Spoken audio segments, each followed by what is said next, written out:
Solving for X is the key to breaking free from the cycle of dysfunction. The whole idea behind solving for X is that everything changes when I change. Now, they may be at fault. They may be responsible for the hurt that they've caused. Undoubtedly, that typically they're the offenders. But that's really, and blame is really a distraction you can't afford if you're going to be effective at managing conflict. That doesn't mean that it's irrelevant, but instead of trying to win the argument of who is most at fault, it's better to figure out the way on how to manage this conflict in a healthy way. So we're going to be talking about what solving for X is and how you can do that to help improve your relationships, and particularly when relationships get difficult. So stay tuned. We'll be right back.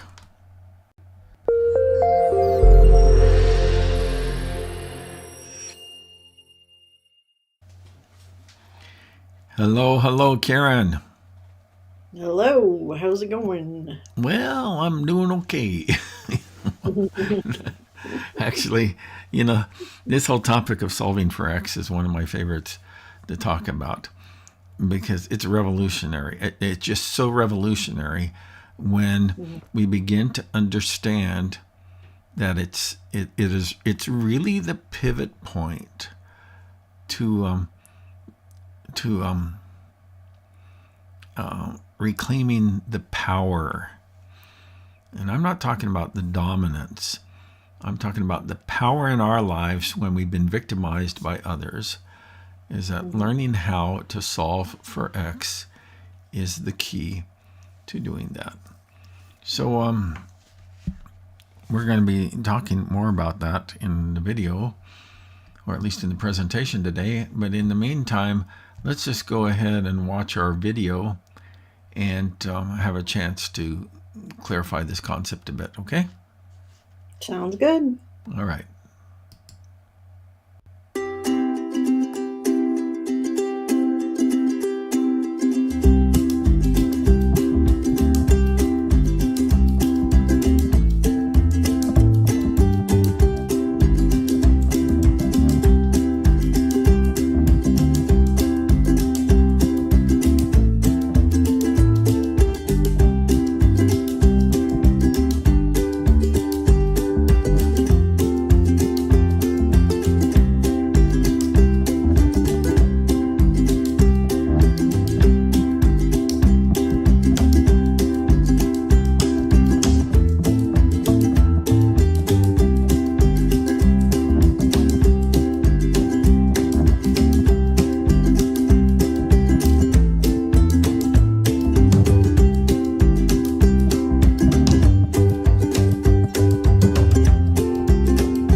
What was one or two takeaways from that little?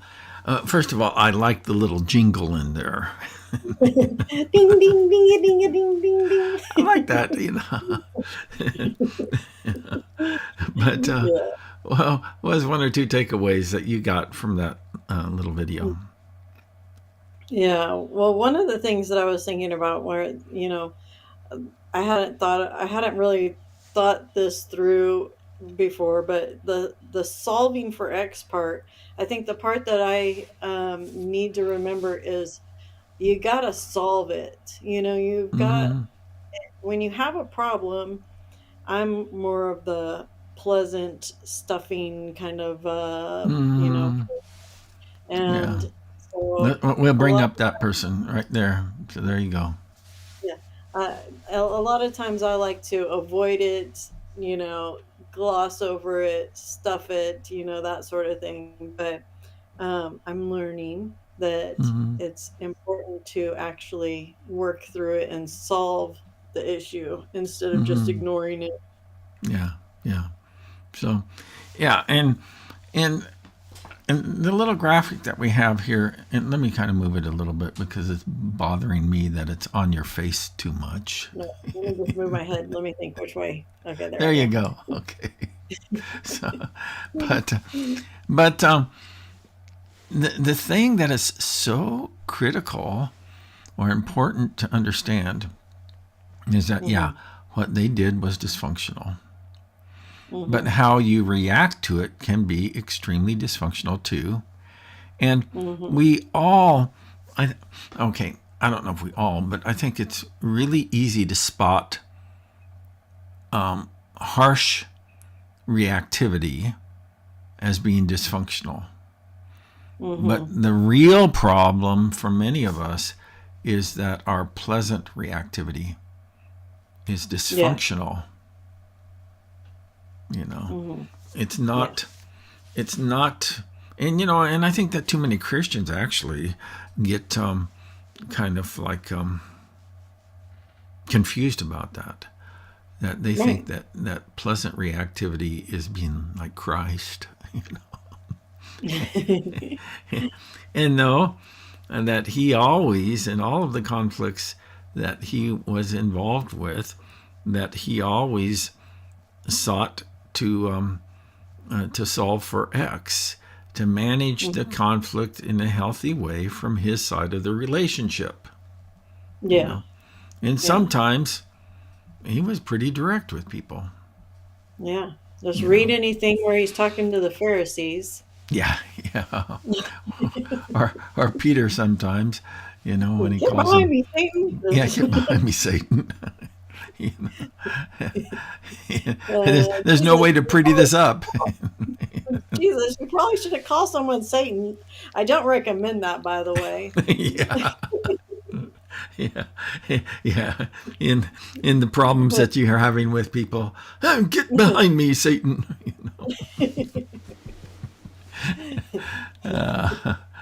It Okay, doesn't usually go well. I'm not it speaking from experience. it doesn't usually go well. So that Uh, so you mentioned that you kind of tend to fall into the category of being no other way. No other way. You're spatially challenged. It's really hard to do it on these videos, you know. But pleasant reactivity. There it is. There it is. Getting close. There it is. Pleasant reactivity. So, oh, this is gonna be a 2-hour video. yeah, really. And that's where I fall in. That's where I fall into too is the pleasant reactivity. But Yeah. but it's just as dysfunctional as the harsh reactivity. You know. Hmm. So what we need is that we need a path to figure out how to get beyond that. Yeah. We've talked in our last video, but also in this video about solving for X, and that's the whole idea: is that everything changes when you change, and Hmm. so learning how to respond in a healthy way doesn't matter Hmm. who's right or who's wrong. And by the way, Yeah. there is a healthy way. There's a game. It's not a game, but there's a tactic that people use. Is that is that when you have a concern that you bring to somebody about how they've hurt you, well, then there's that that's kind of like turning the tables on somebody. Yeah, but what about, And so, Yeah. but there's actually a way, and we'll be teaching you how to do that too, when people turn the tables on you, you know. And so, man, I tell you, this stuff for me, these concepts for me were life changing, Mm-hmm. you know, Yeah. in my interpersonal relationships. So, Yeah. but one of the things that they talked about in the video was avoiding harsh starts, and that's the way you do that is through non-blaming self-disclosure. You see, Mm-hmm. nobody can argue what people do, but nobody can argue with how their behavior impacts you, Mm-hmm. and Yeah. particularly when you do it in a non-blaming way. Is that Mm-hmm. when you said this, I began to question if I'm valuable to you, you Mm-hmm. know, and that made me feel unloved. Yeah. Or excuse me, that was a bad example. It's not that made me feel unloved. Is that when you said that, I began to question if I was valuable to you, and I felt unloved. Mm-hmm. Yeah. What's the difference between you made me feel unloved, or that made me feel unloved, versus I felt unloved? Yeah. Putting the responsibility on them versus Hmm. owning your feelings. My feelings are my feelings. Yeah. Mm-hmm. So Yeah. one of the things that Yeah. you noticed, or maybe you didn't, but I mean, one of the things we talked about in that little video there is that when it comes to avoiding a harsh start, is that when just a, I live by having a few catchphrases that kind of filed away in my head, because Mm. whenever I am in a conflict with somebody, I get flooded emotionally. Yeah. But if I can deploy these catchphrases, then I can find my way out. And one of them, in this case, is that I need your help with a problem I'm having. That's how you can open up a conversation. Mm-hmm. You know, I That need your problem? help. Yeah. No, just kidding. Yeah.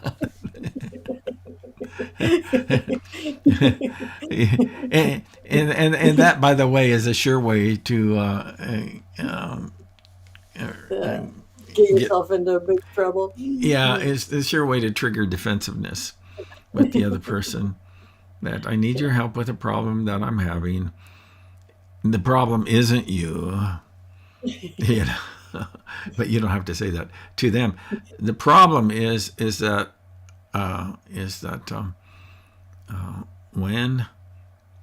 when you said that to me, then I began to wonder if I am important to you, and I Yeah. felt unloved. You know, Mm-hmm. that's my problem. You know, Yeah. so but yeah, so these ideas. I mean, this whole concept of solving for X. There it is up in the corner. There is that when they bring their offense into the relationship, and Mm-hmm. you discover that everything changes when I change, and the way that I can change is through non-blaming self-disclosure, Yeah. and to avoid a harsh start. You Mm-hmm. know, Yeah. so Yeah. What are your other phrases that you find helpful? I got a million of them. You know, Mm. well, I Well, don't hit have a me with a million. couple of I'll hit you with one. them. Is that Okay. here's one that I use quite frequently. Is that I'm wondering if we can talk about this issue in a way that we both can feel good about how the conversation is going. Mm-hmm. Yeah. Difficult conversations, the reason why they're called difficult conversations is that they're difficult. Yeah. But Yeah. but there's a way to talk about difficult stuff where you don't feel abused in that conversation. Yeah. And so that's one of them that I use quite a bit, is that I'm wondering if we can talk about this in a way that we both can feel good about how the conversation's going. Yeah. There's another one. I have a little video on this. I can't remember if I used it in our sessions, but I have a little video about stop, wait, and let's back up. Maybe maybe if you can remember, because I doubt if I'm going to remember it, but in our next visit, we can use that one. Stop, wait, and let's back up. So, Okay. and yeah, I think that can really be helpful. So, Yeah. that's actually from another course that I developed. So, but Yeah. all right. So, and it may sound like, oh yeah, well that's stupid, that's simple, but isn't it actually liberating that some very effective ways of managing conflict are simple? Yeah. You don't have to have a PhD to do this stuff. Right. So. Yeah. But yeah, there's one that we use with our kids, or we used to use it more, but it's halt, and you ask, are you hungry? Are you angry? Are you feeling lonely or little? And then and are you tired. tired? Yeah. And so, like, coming into when you start seeing, like, okay, tensions are rising, we'll say, like, okay, halt, what's going on, kind of a thing. I think for me, I'm being an avoidant person, and also, like you were saying, emotionally get flooded pretty Yeah. quickly. So one that I try to remind myself of, it doesn't always happen, but hey, I would like to talk about this more. Can I have a few minutes? Or Yeah.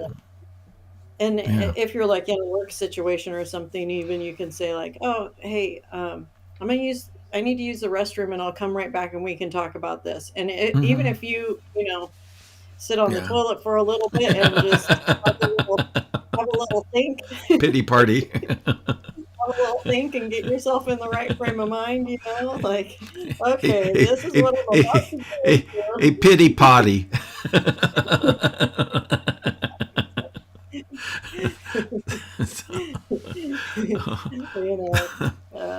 That you can kind of get yourself into the right frame of mind before you have to go into, like, now Yeah. that there's something is about to go down.